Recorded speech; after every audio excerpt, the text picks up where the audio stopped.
नमस्कार, welcome to career 247। मैं हूं प्रशांत धवन। बिल्कुल ठीक पढ़ रहे हो आप लोग यहाँ पर थंबनेल पर। भारत के आसपास बहुत सारे देश बिल्कुल बैन हो जाएंगे। यहाँ के नागरिक यूएस में एंट्री नहीं कर पाएंगे।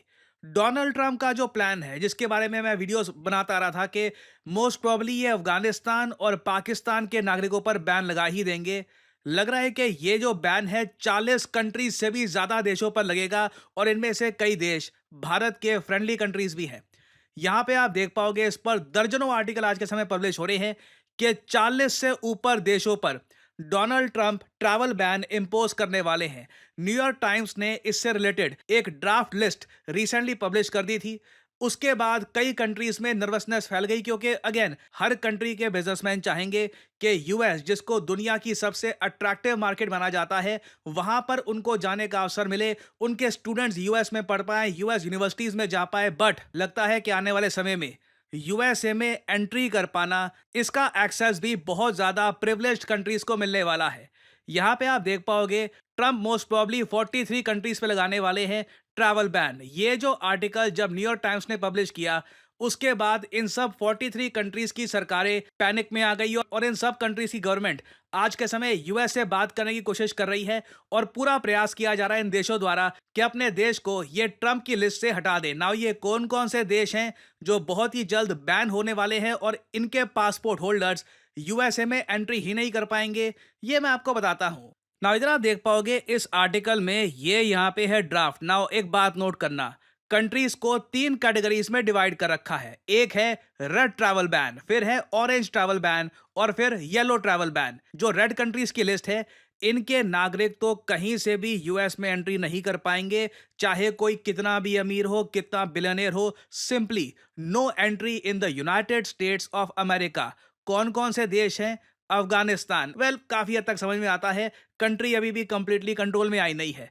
Bhutan, of all the countries, little Bhutan, जिसको डोनाल्ड ट्रंप ने एक बार गलती से बटन कह दिया था। नेपाल को भी इन्होंने गलती से कुछ और कहा था एक टाइम, वो वर्ड मुझे याद नहीं आ रहा है इस वक्त। बट अगर आप पूछ रहे हैं कि भूटान को, छोटा सा कंट्री भूटान, भूटान को यूएसए ने इस रेड ट्रैवल बैन की लिस्ट में क्यों डाल दिया? वेल इसका रीजन काफी हद तक सिंपल है। भूटान और यूएसए के कोई फॉर्मल डिप्लोमेटिक रिलेशंस है नहीं। एक बार को आप ये भी कह सकते हैं कि technically speaking Bhutan actually US को मानता भी नहीं है। एक कंट्री, ऐसा नहीं है कि दोनों के कुछ रिलेशंस खराब है, बट कुछ एम्बेसी ही नहीं है और कुछ डिप्लोमेटिक रिलेशंस एग्जिस्ट ही नहीं करते। तो आई थिंक उस रीजन की वजह से भूटान को बाय डिफॉल्ट इन लोगों ने यहां पर डाल दिया होगा। और भूटान एक्चुअली बहुत ज़्यादा कम कंट्रीज़ के साथ डिप्लोमेटिक रिलेशंस रखता है। फॉर एग्जांपल मैं आपको बताऊं, भूटान के कोई डिप्लोमेटिक रिलेशंस नहीं है चाइना के साथ, रशिया के साथ, इवन बहुत सारे कंट्रीज जो हैं अफ्रीका में, ईरान के साथ, बहुत सारे यूरोपियन कंट्रीज़ के साथ। क्योंकि आबादी इनकी बहुत कम है, कुछ इनको कभी नीड महसूस हुई नहीं कि इतने सारे कंट्रीज़ के साथ ये अपने रिलेशंस मेंटेन करके रखे। तो आई थिंक गलती हुई है, कुछ क्लरिकल एरर की वजह से बाय डिफ़ॉल्ट भूटान को यहाँ पर डाल दिया गया है। अदर देन दैट कुछ सेंस बनती नहीं है कि भूटान को रेड ट्रैवल बैन की लिस्ट में यहाँ पर डाल दिया जाए। हालांकि मुझको ये बोलना पड़ेगा, अमेरिकन को भी जब जाना पड़ता है भूटान, वो इंडिया के रास्ते जाते हैं, तो मे बी ट्रम्प को ये बात पसंद नहीं आई होगी। काफ़ी एरोगेंट प्राउड लीडर है, उनको पसंद नहीं आई होगी ये बात कि कैसे ये छोटा सा कंट्री यूएसए को नहीं मानता, यूएस के साथ रिलेशन नहीं है। Only that explains the reason behind this. उसके अलावा देखिए, भूटान को बैन करना is very stupid. Hopefully India बात करेगा यूएसए से और भूटान पर जो ये रेड ट्रैवल बैन है ये लिफ्ट कर दिया जाएगा। नाउ भूटान के बाद वो सभी देश आपको मिलेंगे जिनके साथ यूएस के रिलेशंस बहुत ख़राब हैं। Cuba, Iran, Libya, North Korea, Somalia, Sudan, Syria, Venezuela, Yemen. No surprises at all. फिर आती है ऑरेंज लिस्ट। यहां पर वीजाज शार्पली रिस्ट्रिक्ट कर दिए जाएंगे, मतलब कि सिर्फ जो अमीर क्लास है, बिलियनियर्स, जो बिल्कुल 0.001% जो पॉपुलेशन है, सिर्फ उन्हीं को यूएस वीजा देगा। बाकी जनरल पॉपुलेशन को यूएस वीजा ना मिलता। ऑरेंज लिस्ट में आप देखोगे पाकिस्तान आपको दिख जाएगा।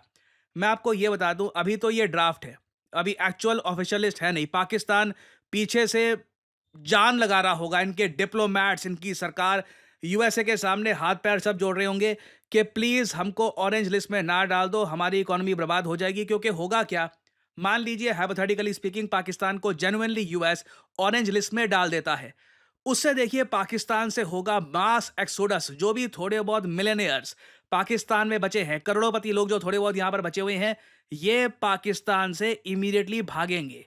क्योंकि आपको ये बता दिया जाए कि आपका जो पासपोर्ट है ना, इससे डायरेक्टली आपको यूएस में एंट्री तक नहीं मिलेगी। इससे पॉसिबिलिटी है कि कई और देश जो ऑलरेडी पाकिस्तानी पासपोर्ट देकर वीजा रिजेक्ट कर देते हैं, वो भी आपको ट्रैवल करने से मना कर दे। Basically Pakistani passport will become absolutely useless.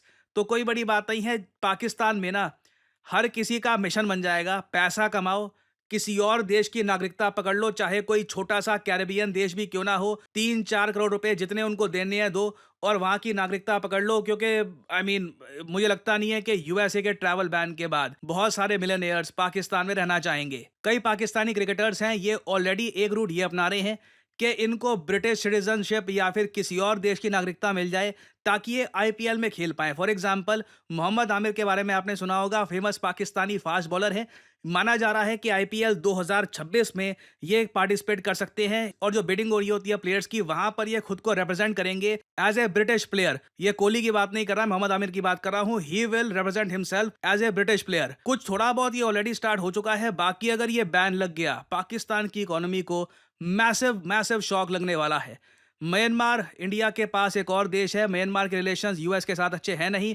Russia में भी देखिए, अब डोनाल्ड ट्रंप को सिर्फ रशिया के जो ओलिगार्क्स हैं, जो वहां पर बिल्कुल अमीर बिलियनियर्स हैं, सिर्फ उनसे मतलब है ट्रंप को। बाकी ट्रंप नहीं चाहते कि आम जो रशियन हैं, नॉर्मल सिटीजन्स, उनको इन यूएस में आने का मौका मिले। सेम केस आपको मिलेगा Turkmenistan, South Sudan, Sierra Leone में। ये सभी कंट्रीज बहुत ज़रा सफ़र करने वाली है। फिर आप देखोगे येलो, ये एक ऐसी लिस्ट है, उन कंट्रीज की लिस्ट है जिनको ट्रंप देंगे 60 दिन। ट्रंप कहेंगे कि तुम्हारे देश से बहुत सारे लोग गलत तरीके से यूएस में एंट्री करते हैं, वीजा रिलेटेड बहुत सारे इश्यूज आते हैं और हमारे कई और कंसर्न्स भी हैं तुम्हारे कंट्री को लेकर। 60 दिन है, इन सारे कंसर्न्स को एड्रेस करो, तब तुमको बख्श दिया जाएगा। नहीं तो फिर तुमको भी हम ऑरेंज लिस्ट में डालना स्टार्ट कर देंगे। इसमें आप देख पाओगे जिम्बाब्वे, चैड, कई कंट्रीज आपको मिलेंगी जिनके बारे में आपने सुना है। कुछ एशियन कंट्रीज भी यहाँ पे आपको मिलेंगी, जैसे कि Cambodia, Republic of Congo, African देश। ये सब कंट्रीज कोशिश ये करेंगी कि 60 दिन में जो भी यूएसए की कंसर्न्स हैं ये एड्रेस करें और इनको येलो लिस्ट से निकाल दिया जाए। और ये यहाँ पर यूएस अपनी पावर दिखा रहा है कि सिर्फ अपनी कंट्री में एंट्री बैन करके ही ये कई देशों की इकोनॉमी को मैसिव शॉक दे सकते हैं। और अब यहाँ पे आप समझ पाओगे कि इंडियन पासपोर्ट आज भी, चाहे मैं कहूँगा सबसे पावरफुल पासपोर्ट ना हो, हेनली पासपोर्ट इंडेक्स में बहुत अच्छी रैंकिंग ना हो, तब भी बहुत सारे देशों से वी आर बेटर ऑफ।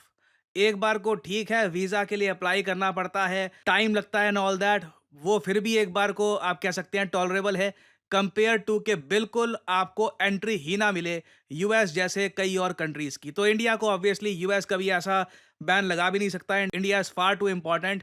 मगर एक बार को सोच कर देखिए, पाकिस्तान में कई जो स्टूडेंट्स थे, कई जो बिजनेसमैन थे, right now they must be panicking. और फाइनली यहाँ पे आप लोगों से मैं क्वेश्चन पूछूंगा। क्वेश्चन ये है कि हाल ही में देखिए आईएस के चीफ को, इस्लामिक स्टेट के चीफ को मार दिया गया है एक कंट्री की मिलिट्री द्वारा। बड़ी न्यूज है। इस आतंकवादी को कहा जाता है one of the world's most dangerous terrorist. इसको फाइनली मार दिया गया है। आपको बताना है कि किस देश की मिलिट्री ने इसको रिसेंटली मारा है। ये है यहाँ पे आपकी ऑप्शंस, भारत, पाकिस्तान, इराक या कनाडा। कमेंट सेक्शन में करिए उत्तर। जो लोग देंगे सही आंसर उनकी कमेंट को मैं दे दूंगा हार्ट, ताकि बाकी लोग समझ पाएं कि सही उत्तर क्या है। देखिए, करियर 247 मतलब जॉब अपॉर्चुनिटीज। ऑलरेडी आपने देखा होगा कि हमारे एक्सिस बैंक प्रोग्राम के अंडर कई लोगों को ऑफर लेटर प्राप्त हो चुका है एक्सिस बैंक डेप्यूटी मैनेजर की पोस्ट के लिए। और अब पहली बार करियर 247 आपके लिए लेके आया है हमारा flagship data science course with generative AI.